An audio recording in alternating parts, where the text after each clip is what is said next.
Less than 3 weeks away from a budget that will help define the future of Canada's economy. And ahead of the crucial fiscal plan, we are turning to a wide spectrum of stakeholders to get their views on what Justin Trudeau's government should and shouldn't do to help Canada recover from the oil price shock. The Prime Minister is meeting with First Nations chiefs in Calgary today and has been face-to-face with Inuit and Métis leaders. So today we are turning to leaders who represent the Indigenous people in Canada. Joining us now are David Chartrand with the Métis National Council, who met with the Prime Minister this week, Dwight Dorey, the National Chief of Congress of Aboriginal Peoples, and also Ernie Daniels, the CEO of First Nations Finance Authority, a group that helps First Nations communities get loans from capital markets. Gentlemen, great to be with all of you today for an important question and an important conversation. The first question I have, David, let me ask you in terms of talking about some of the persistent issues for Aboriginal people in Canada today and how a new fiscal plan might be beneficial.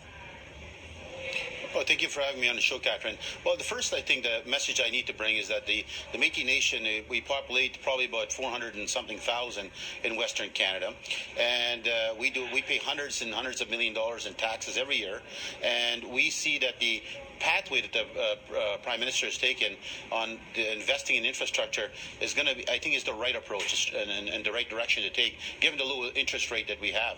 However, what we're concerned about right now, as the provinces and the municipalities are negotiating with Canada on their role to play in the infrastructure transfer, we're looking at it from the concept, where are we going to fit into this? We look at the set-asides. Are there going to be set-asides directly assigned to these things, aligned to them, to give us those opportunities? Is there going to be, in fact, a relationship with the municipalities? Or are we going to be sitting on the sidelines watching everything take its course? Another, I think, a strong recommendation we hope to see in the budget coming up is that infrastructure not only be bricks and mortar, for example, just the roads and bridges. I think there's got to be investment into the housing.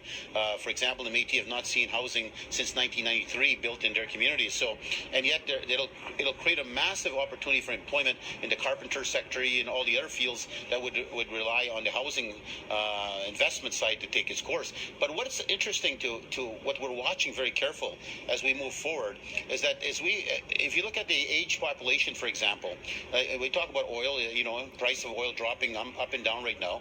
We know that the Métis population between the ages of 18 and 24 has surpassed the Canadian population in the labor market, which is a very good sign to see that the Métis people are actually out there working.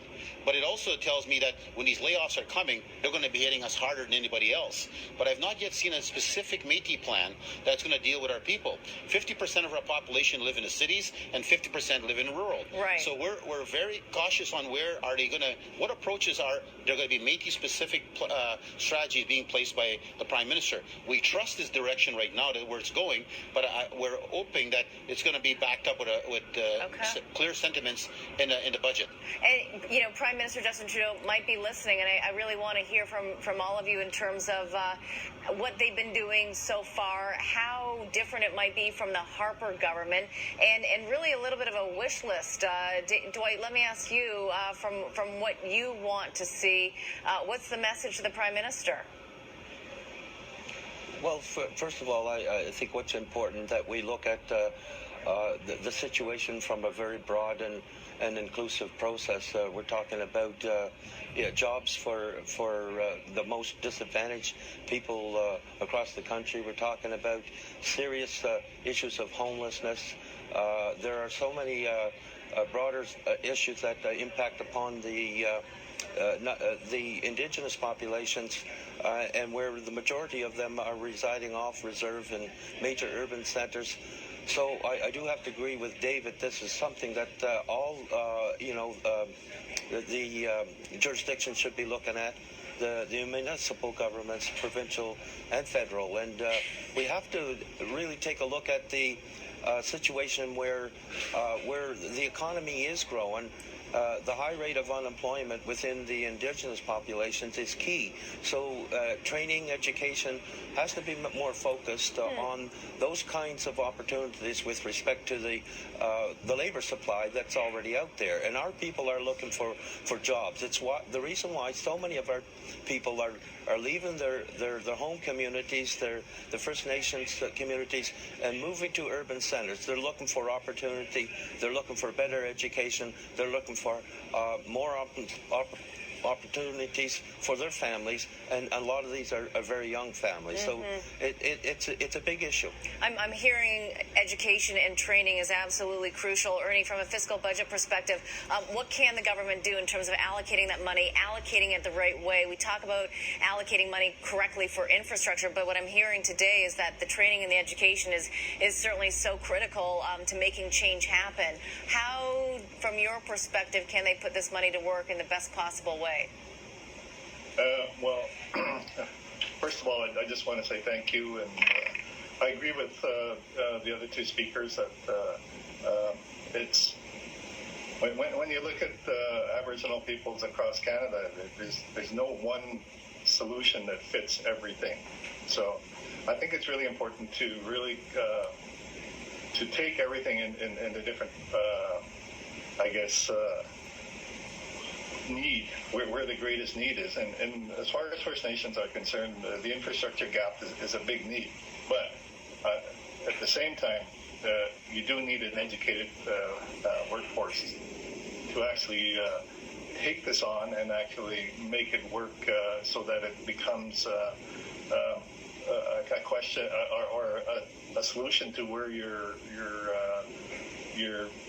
really building your own future with your own workforce, and you know, this, because every dollar that we spend in Canada, in our communities, really benefits the country as a whole, because we don't have manufacturers on our reserves and in our Métis communities.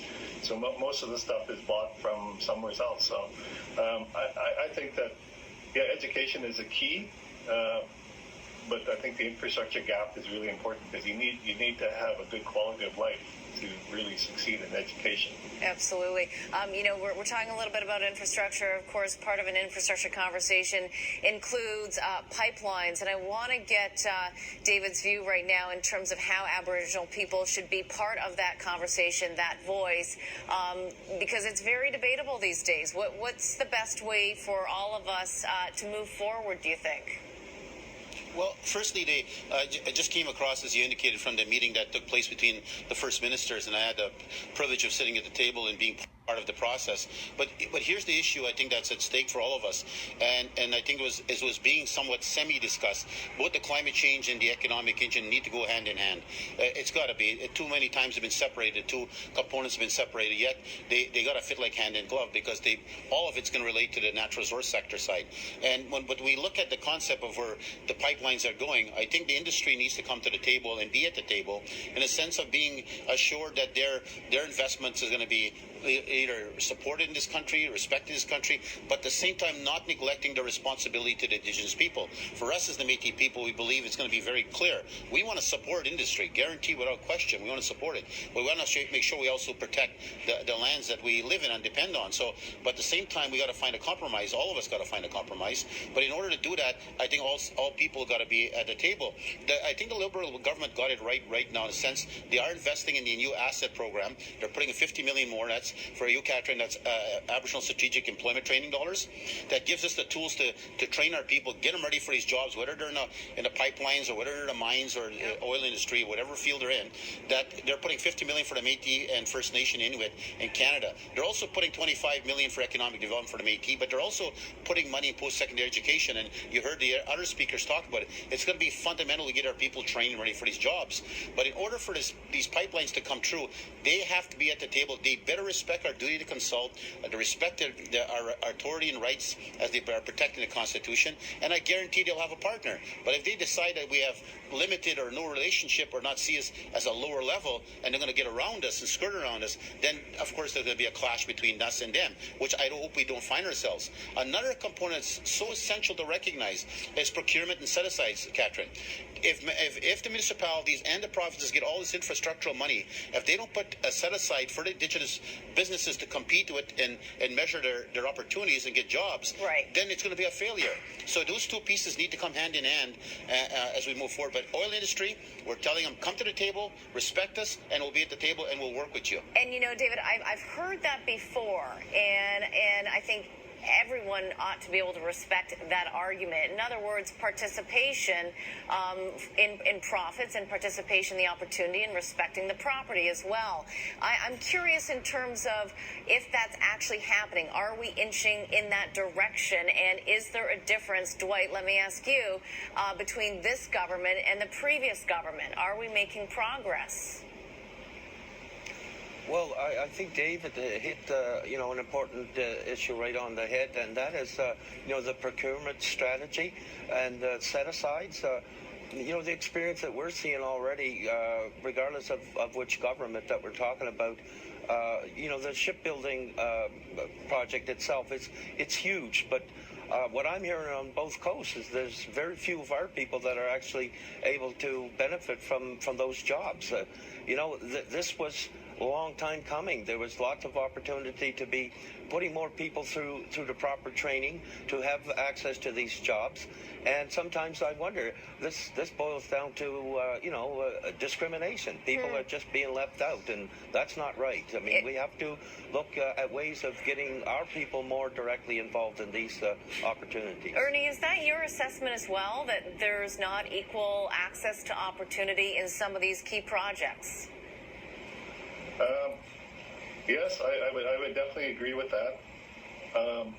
But there's been some work that's been done recently, amongst First Nations that I'm aware of, to actually get First Nations to come together as a group and to really sort out how they can actually participate in these large projects, because they're big dollar projects.